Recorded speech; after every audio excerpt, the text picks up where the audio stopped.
Well, this is really, as I look at the schedule, the last time that I will get to teach and speak on our theme of He Leads Me, a focus on Psalm 23. And I think it's been a good practice for us as a student body to look at this beloved psalm, to look at the writings of David. And I don't know, for me, there's just something calming about it. As I read it, as I hear it read, something good about recognizing God as a shepherd. And I know that we aren't really like sheep. I mean, sheep are dumb and docile, right? Sheep make bad decisions. Sheep get lost. Maybe we are a lot like sheep. Sometimes we do the same thing. We live in a world of anxiety, a world of fear and depression, and people are making money off of anxiety and fear and just utilizing these things in your lives. It's kind of crazy, really. I think our society has made a lot of advances. AI told me that there are 100 million security cameras in the United States. 100 million security camera in the United States. Not to mention, 96% of the population has smartphone. That's 300 million smartphones. We are walking around in the most recorded, most surveyed world there is. We have all of these tools to keep us safe. You're living in an unprecedented time in history. Nothing goes unnoticed. Even at SNU, we have 300 plus security cameras in place. 300. Some of you have them memorized. 300 security cameras in place. And I would say 99.9% have smartphones. I don't know how you do. I attended. Maybe you took a picture of it or something. I don't know. But I think that we get the point. It's a fast-moving world, but in all of this security and in all of these advances, we are still perhaps the most worried and fearful and anxious society in history. It seems to continue to increase. Why is that? And I think you could spend a lot of time trying to answer that question. But I suppose that there are things that just are hard to capture on camera. It's hard to measure the degree of FOMO that you have, or that we feel, or how many times we compare ourselves to one another. Or it's hard to see how, actually lonely we feel inside, or how terrified we truly are of other people, or not being accepted, or being rejected. I mean, these are just realities, and there's no good device that can record them or capture them, but we know they are true nonetheless. So the idea of this great shepherd that leads us through the chaos of life, I don't know, but I think that's good. I think that's something that comforts me. And it seems like Jesus connected to this teaching as well. He liked this idea of shepherds and sheep because it made sense. I mean, seeing shepherds in Jesus' day in that part of the world was a common thing. It'd be like us driving down the road on a summer day and seeing someone mow the lawn. We know what he's doing, she's doing. We know that. Or someone working on the road construction workers in Oklahoma. I mean, we are very keen to know who those people are. We get it. We understand. And so were the people in the day and age of Jesus when they would talk about sheep and shepherds.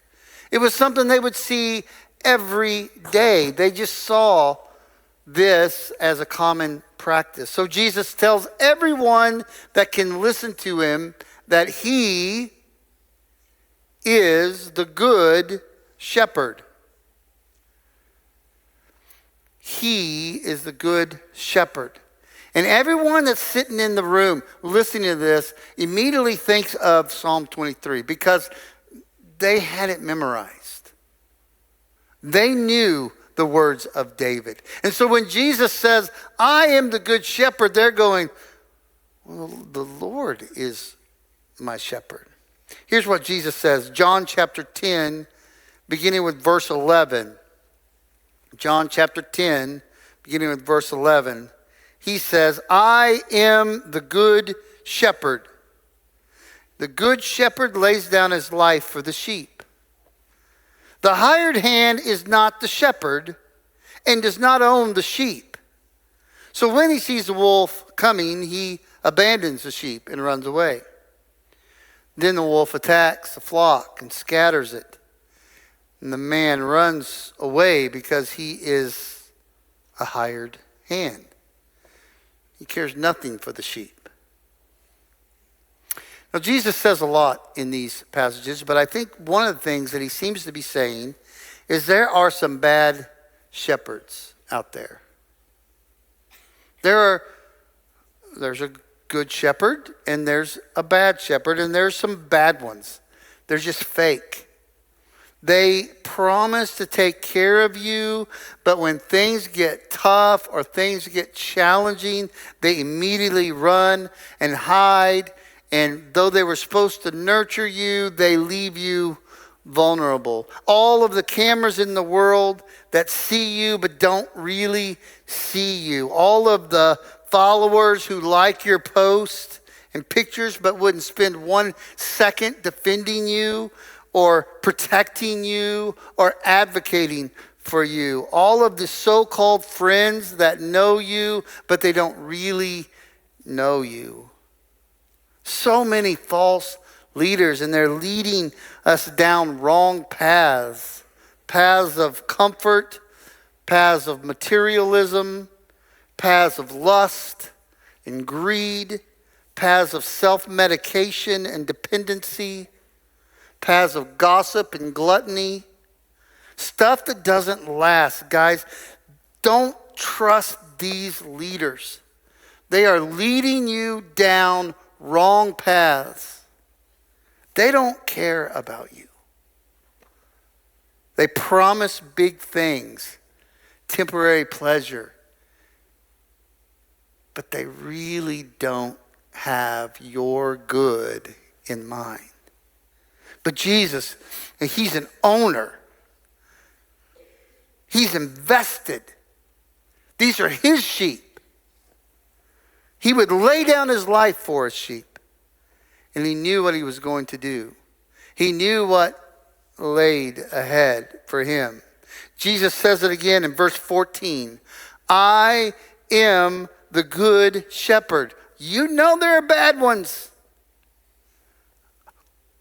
I'm a good one. My sheep, and I know my sheep, and my sheep know me. Just as the Father knows me, and I know the Father. And I lay down my life for the sheep. There's just a difference between a manager, a hired manager, and an owner. Managers, even good managers, just aren't as invested in the company or the product as the owner is. And I like to challenge our student leaders a lot at SNU, not just to be consumers or managers, but to be owners of the SNU experience. If you can own it, it becomes yours, then you take a lot of pride in the things that you try to accomplish on this campus. Now, owners just care more. They just do. It's a big difference. Now, when I started playing the mandolin, someone, before I ever started playing the mandolin, I didn't even know about mandolin. Somebody gave me a mandolin. They didn't want it, and they gave it to me. And I didn't invest in it. I don't have anything invested in this thing. Just somebody gave it to me. There's a difference between owners and managers. I've just been given the mandolin, and I tried to learn how to play. This is the first mandolin I started plinking around on. It's one that I really tried to learn on, and it was this thing that was given to me, and the friend gave it to me, and then they said we don't want it back. They didn't ever ask for it back. They just gave it to me. I'm like, okay, I'll take it and I'll learn how to play with it, and it's been fine. But I needed to kind of expand. I needed to become an owner. If I was going to ever get good at the mandolin, and this thing just sat around my house for so many years, just collecting dust. It still has dust and dirt on it. Because I just wasn't invested. It was later when I started, okay, I'm going to actually sink some of my money into some mandolins so that I can actually learn how to play better. And because I had invested in it, I cared more. So I thought, what a great sermon illustration. It kind of connects with Jesus and what he's talking about, the difference between managers and owners. And so I'm just going to give this away today. I thought, hey, that would be great. Just I don't care. I've never really owned it, invested. So Van, he's been trying to learn how to play the mandolin, and so I said, hey, come on up here, and I'll if you come up, man, you just stepped right up there. That would have broke my hip, I think, if I would have done. But I just wanted to hand this to you because I know you've been trying to learn how to play, and I hope that you will learn it, and I'm just going to give it away. So you can have it. You can really have it. Thanks for taking care of that, too. That was actually part of the illustration, me dropping it. We did that on purpose, in case you didn't know that. There's just a difference. Listen, here's some advice. Don't ever buy a rental car. Just don't do it. That's good financial advice. I didn't major in finance, but that's good advice. Have you ever rented a car? Probably not a lot of you, but you've been in a rental car, you get the insurance on it, and you really don't care all that much what happens to the car. And that's the difference between owning and managing. And the reality is, in this world, people feel like they've been dropped by society, by their families, by their friends. So many people don't feel cherished. They feel bruised or broken. It's all around you. You just have to open your eyes and see. But we sometimes just keep our heads down and don't notice the pain and the hurt. Now, it's not unlike the sheep in the first century in Israel who were constantly getting lost or, falling off of cliffs. Why was this? There wasn't a lot of grass in that area, in that region. And so the sheep, while they were out grazing, would often just be unaware of their surroundings because they're searching for grass, they're searching for food. And so they would just walk and often get lost or often get stuck in a ditch or often fall off a cliff. It just happened.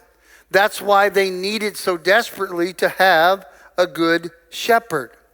Now, a good shepherd in those days, one that knew what they were doing, usually would carry three things with them. In the Psalms, we have a record of two of those things, a rod and a staff. But the other thing they would carry with them, a good shepherd, would be a slingshot. Maybe that just didn't fit very well in the song that David was writing. But most shepherds also carried a slingshot. And they used the slingshot to ward off predators, for sure.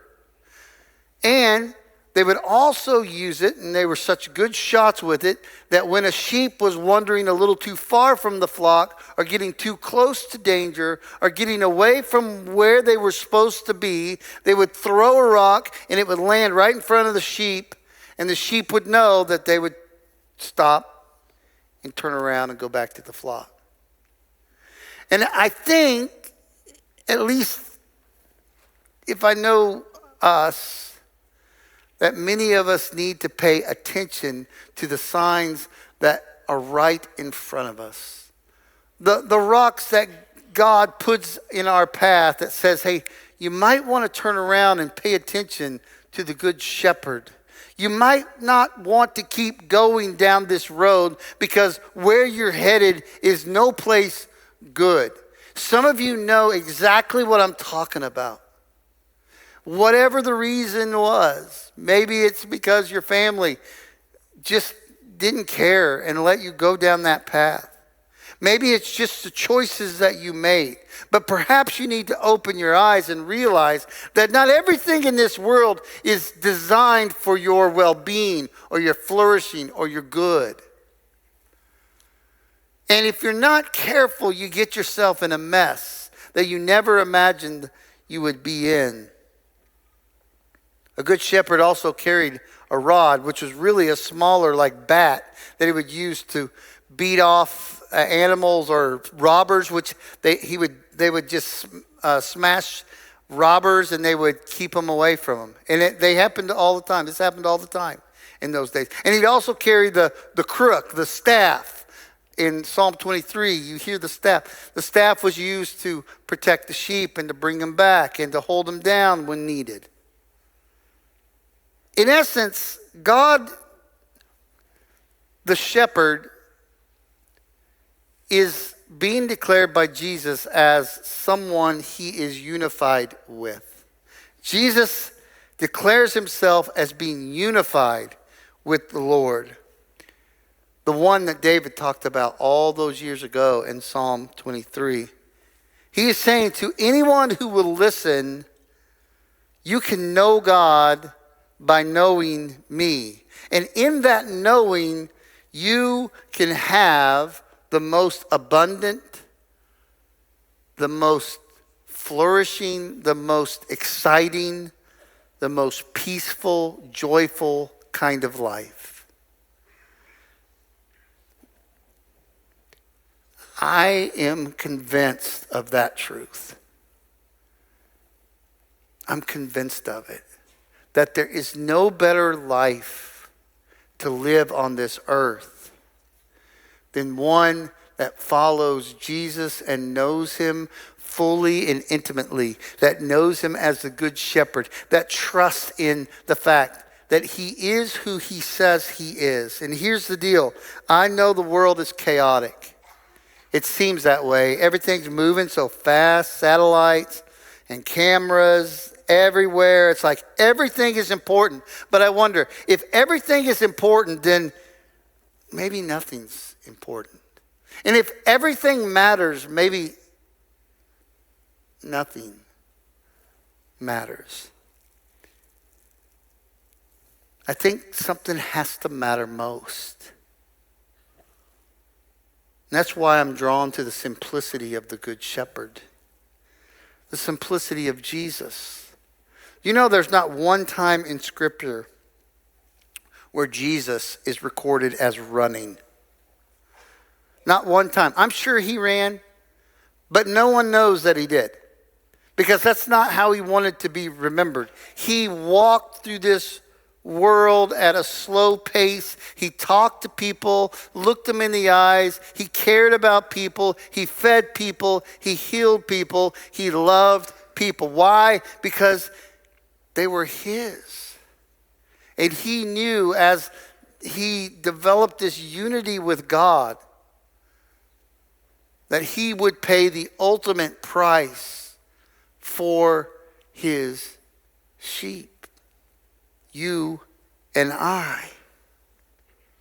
He would teach, and we need to listen to his teaching. He would say things like, stop worrying about your life, what you eat and drink. Stop worrying about your body, what you will wear. And consider the birds. They don't worry about these things, but your Heavenly Father takes care of them. Are you not more valuable to him than birds? So don't worry about tomorrow. Tomorrow has enough worry in itself. But seek first his kingdom, his righteousness.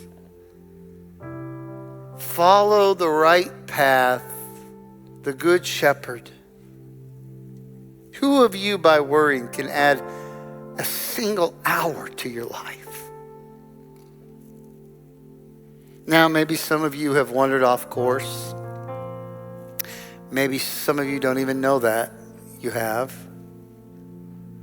And maybe we just need a little rock to land in front of us to get us to turn around, turn our eyes towards Jesus and walk back to the flock, the one that actually is invested in us, the one that actually owns us, the one who cares so much for each of us.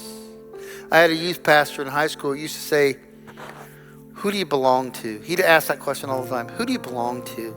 And he'd say the biggest problems you'll face in this world is when you forget the answer to that question. Who do you belong to? Thank God that Jesus came to this earth. And he lived a life that's worthy of imitation. And he loved us regardless of our sin. And he came to seek us even while we were still sinners. And not only that, but he died on a cruel cross. His blood was spilled as an atonement for our sin. And he rose from the dead to show us that no, death cannot hold us. Death could not hold him. And in the same way, if you know Christ, death cannot hold you as well. And I just, as we close on this kind of frosty day, thought maybe we should just have a chance to worship and pray and seek the Lord. And maybe somebody just needed a reminder. Maybe a little pebble that lands in front of you that turns your head back to where you know you're supposed to be. And that is in the guidance of the Good Shepherd, who is Jesus.